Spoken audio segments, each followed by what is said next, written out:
Okay, so her name is Tawwab, and I don't want to Tawwab. Don't her. I don't want to cut her, like, chop her name up, but she's a mental health therapist and she's a writer, and she wrote this book called Drama Free, and it's this whole incredible book about how to help with how to help you in understanding and healing family karmas.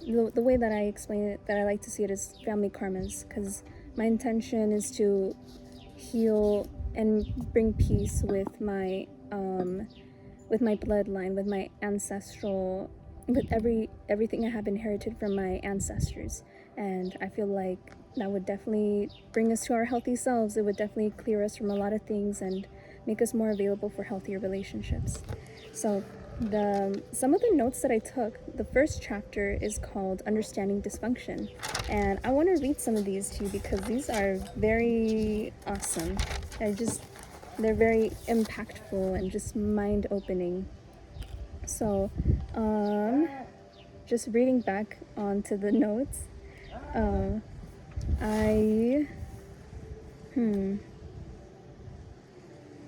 talks about an ACE score, and I think the ACE score is something about things that you have experienced in your life, but some of those things don't include like financial issues and things like of that matter, financial instability, and your ACE score, which goes from 0 to 1 to 10, tells you about I don't remember, but it's important, and it has to do with like how the things that you need to heal from. But she mentioned that the ACE score does not determine the rest of your life, and that some of the things that can be passed down from our ancestors are money management skills, substance use, how you handle your mental health, and relationship attachments. And those are all inherited from your ancestral inheritance. That's some of the things. So the next thing that she talks about is being honest is courage. In the beginning of the chapter, she talked about how there was an example of somebody, a girl, they named her Carmen. So Carmen has a mom named April, and her parents are always Carmen's parents are always fighting, and she feels uncomfortable when her parents are upset, and as a child,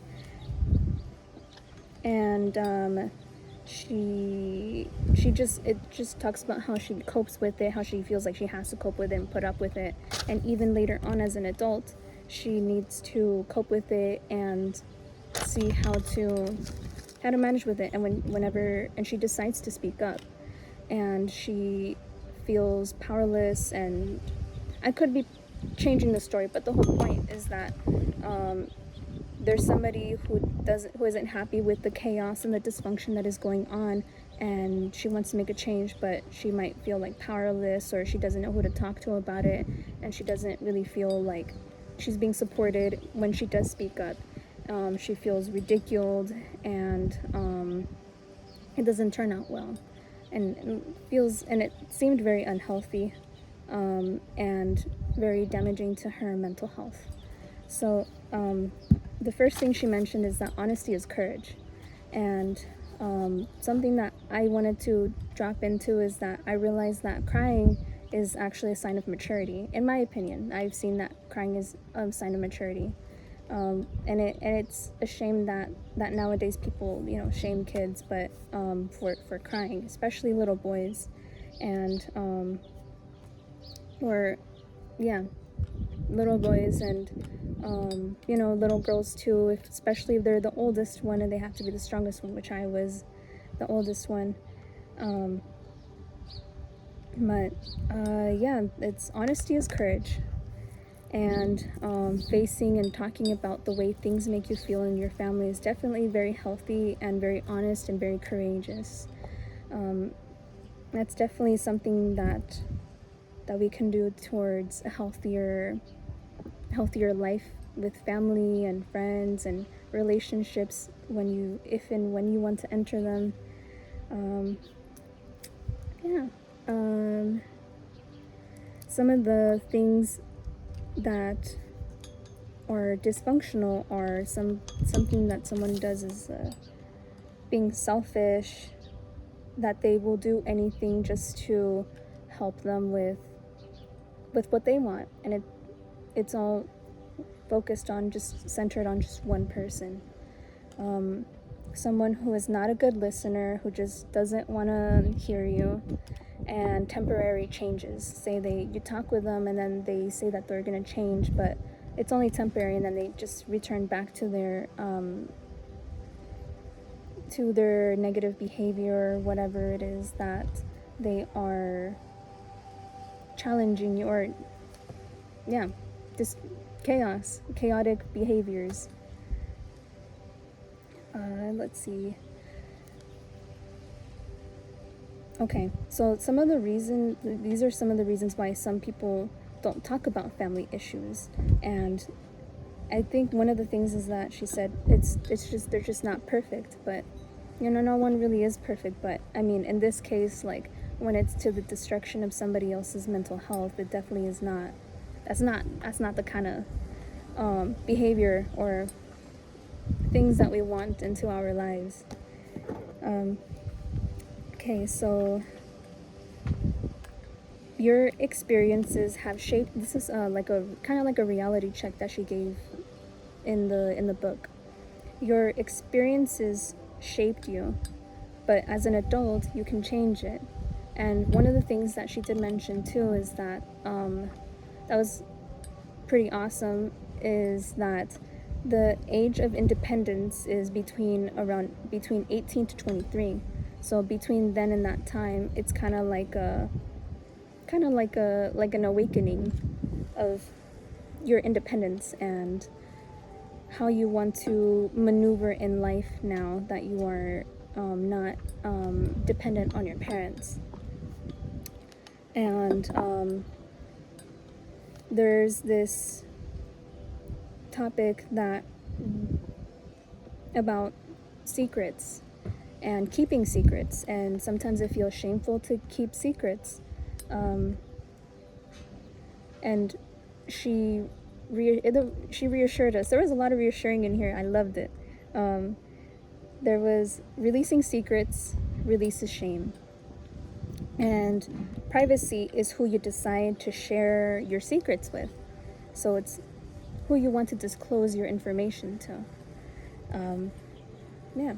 And the believing that no one will understand will definitely stop you from doing that, but that's where courage comes in. Honesty is courage.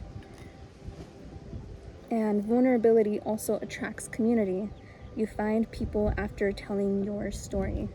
And so we have to accept as well that some people won't get us, and that's okay. I had trouble with that too, honestly, but like, it's okay. Like, we can do this. It's okay to just not to just be okay with accepting that some people won't get you. Like, you're just being who you are, entering in a room, and like maybe somebody gives you a weird look or something, and you're just like thrown off, and I don't know, maybe feeling triggered, and just gotta accept it. Honesty, courage, acceptance. Main themes that I'm seeing right now. Okay. And also, something kind of like very important for us to learn as adults is that when we don't understand what we see, we stay longer. For example, say someone, let's say Kimberly, right? Kimberly is in a relationship, and she doesn't really understand. She's experiencing, it's her first relationship, and she's not really understanding what she's seeing. She's just, maybe there's some negative dysfunctional things going on in the family, and she just thinks it's normal because that's her family, that's her boyfriend's family, and she's maybe might have seen the same things in her previous family, and she might think that's normal, but it's not. So that's why it's important to educate ourselves and educate our children, educate the world about learning to understand what we see. And as long as you're breathing, that's what she said right here. As long as you're breathing, you can always shift. You can always change. So that's assuring too. As long as you are willing to incorporate new skills and ideas, you can definitely change. She mentioned too, kind of like reframing a book. Excuse me.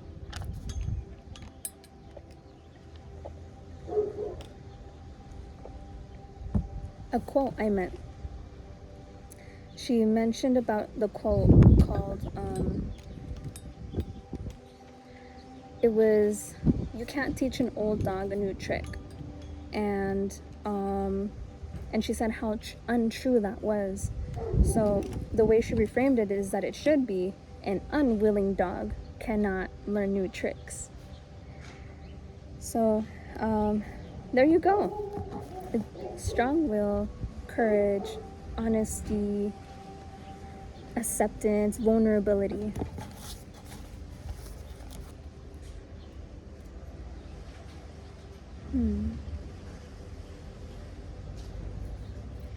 And remember that your perspective, behaviors, and expectations can always change. You always have the choice of changing, and you can change anytime. But one thing we need to understand too is that we cannot change other people. And she said that changing yourself is enough. And it can be challenging at first, especially if you have been experiencing the same cycles all the time. Like, say, you made something to eat for somebody and they didn't like the food, and say you're used to, and then you made food and then they didn't like it, and then they act out, they're like, "I don't like this," and they throw it out the window or something.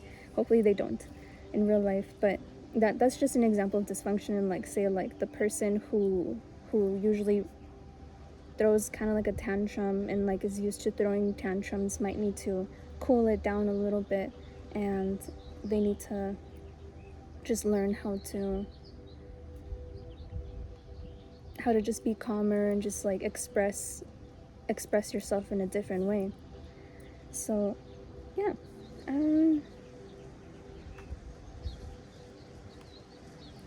and it's okay to visit the past, but don't stay there. Definitely don't stay in the past for too long.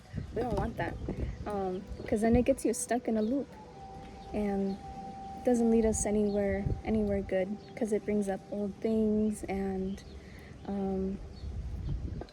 it brings up old things. Negative experiences bring up all those memories, and then your body starts feeling it, and it's just sad, and then especially if you don't have a support system, it just makes it that much more challenging.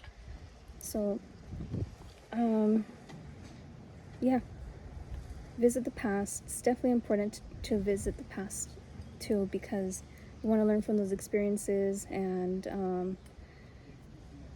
that's why it's also good that if you experience an intense sadness or racing thoughts and other things that I know might need some attention from a therapist, and maybe some assistance on how to unravel all of those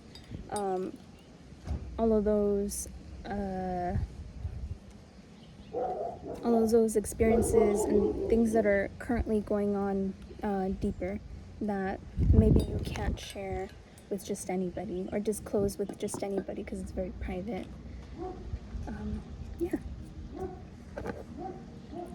So the key, she said, is awareness, willing to do things differently.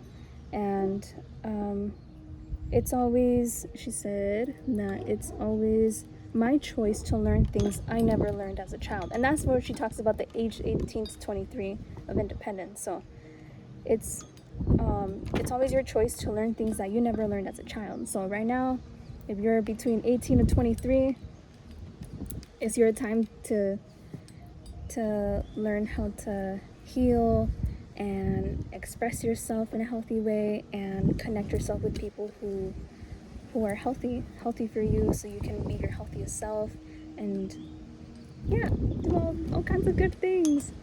So and she mentioned how not most people look at the scientific research on how to change, where to change. So I'll definitely be balancing that out over here too in this channel, so enjoy. Have to manage, yeah, so you have to manage discomfort of feedback, and it is your strongest ability is how you wish to show up in the world. So yeah, that period. The managing discomfort of feedback. Yeah, I personally know that I have experienced that as well. Here's my pencil. It's a Star Wars pencil. So, yeah, sometimes we might feel discomfort, again, going back to the memories. That's something that neuroemotional technique can actually help with. Just gonna sneak that in there. The neuroemotional technique, and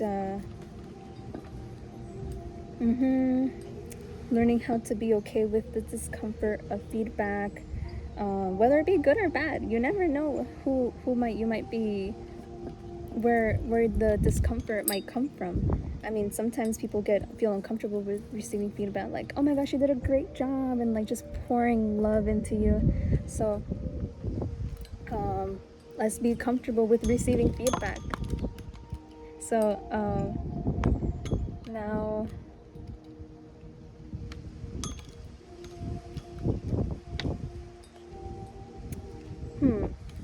let's see.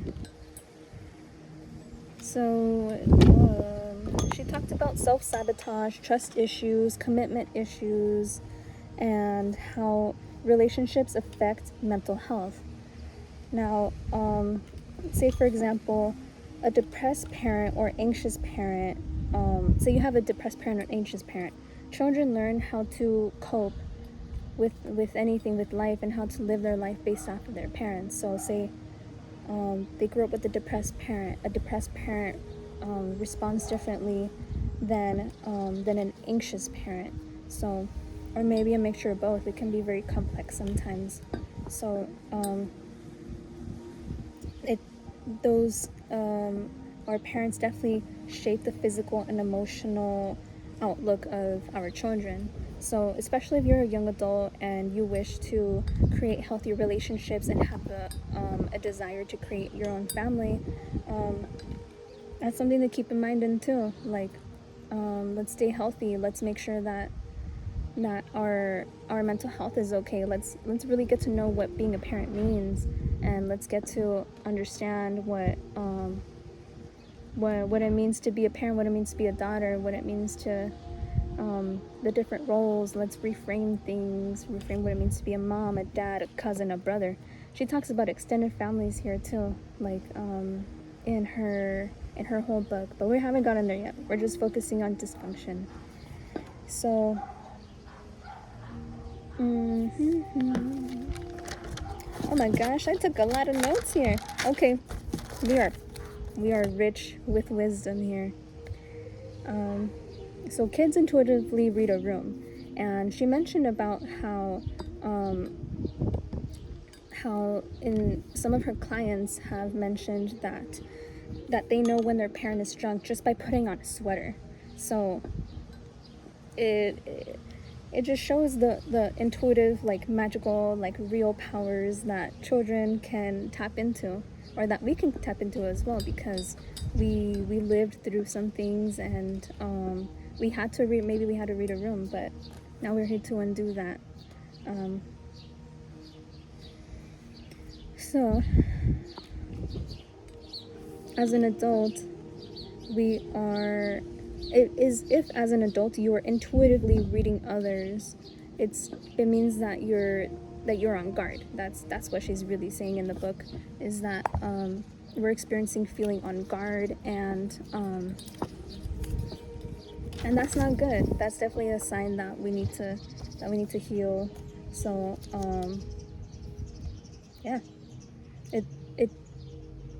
yeah, intuitively reading others shows that you're falling into a pattern of protecting others, lack of vulnerability, and mistrusting others.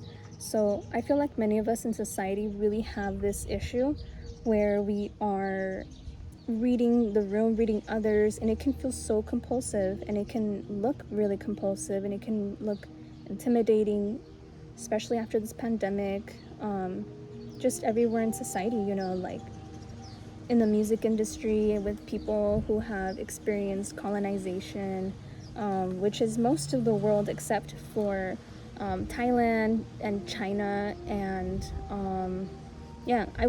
I looked up and it said that Japan is like debatable because they did get bombed by the United States. So it's and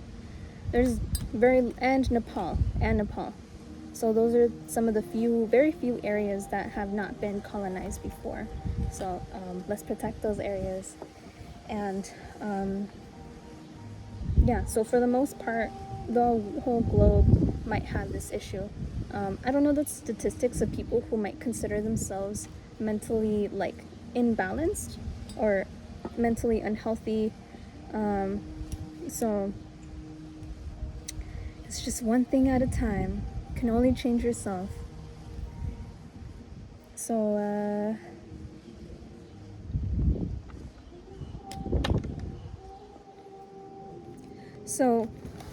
it is possible to learn how to trust again, is the reassurance that she gave us.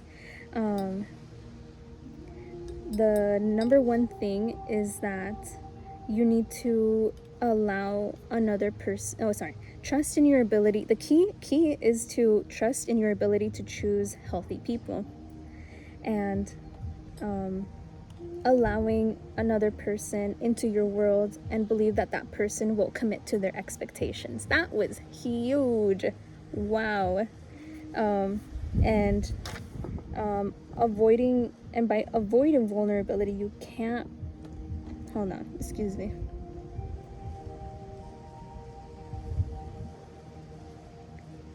It's a little jumbled up because there were so many points. Let me see.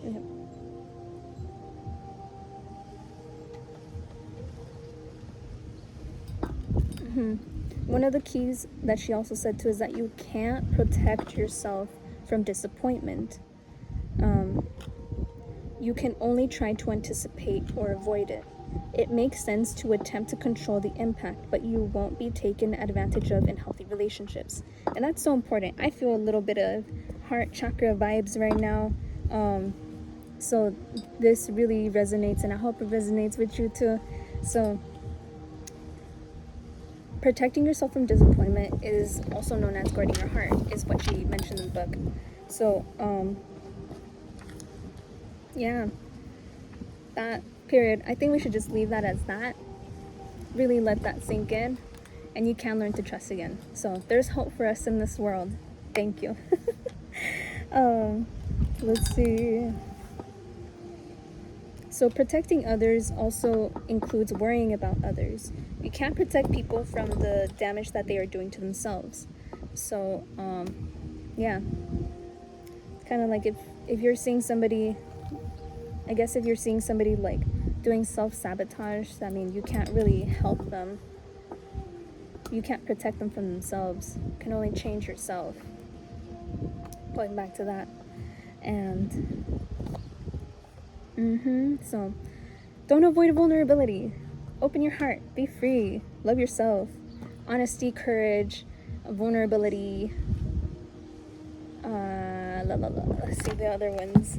It's okay. Trust. Yes, trust. Lots of trust. and another key is awareness. Wrapping it all up together.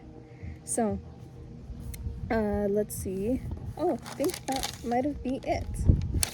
So she gave us 4 questions to really put this all together. I also wanted to let you guys know that I am listening to this through Audible, and as I'm listening to it, it's kind of like my therapy, kind of like my self-improvement hour. So I listen to the audiobook, and then I am having my notebook down, which she did say that was a good idea to do, is to get a notebook and listen or read and write down your thoughts, or write down what resonates with you, write down everything that you feel that you need to understand. The I'm losing my train of thought right now. So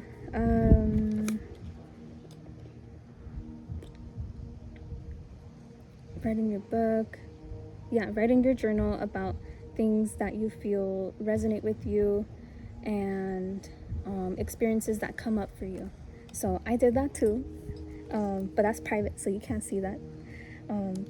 Now the 4 questions are: what dysfunctional family patterns have you carried into your adult relationships? What have you felt powerless in your number 2, have you felt powerless in your ability to make changes within your family? And number 3, whom do you feel comfortable talking to about your upbringing? And then number 4 is, why are you comfortable with that person? So I'm really excited because this soul-care evolution is another level. There's so much more to come. Thank you for sticking around with me. It's been a pleasure talking with you, and I hope to see you all soon. Peace, love, light, unity, and may Creator, God, Allah, 𝙒𝙀𝙏𝙃, however you want to, the universe, however you want to name your greater than self, oversoul, may you always be blessed, be heavenly abundant. May you always be peaceful, stay peaceful, and may you always be true to yourself.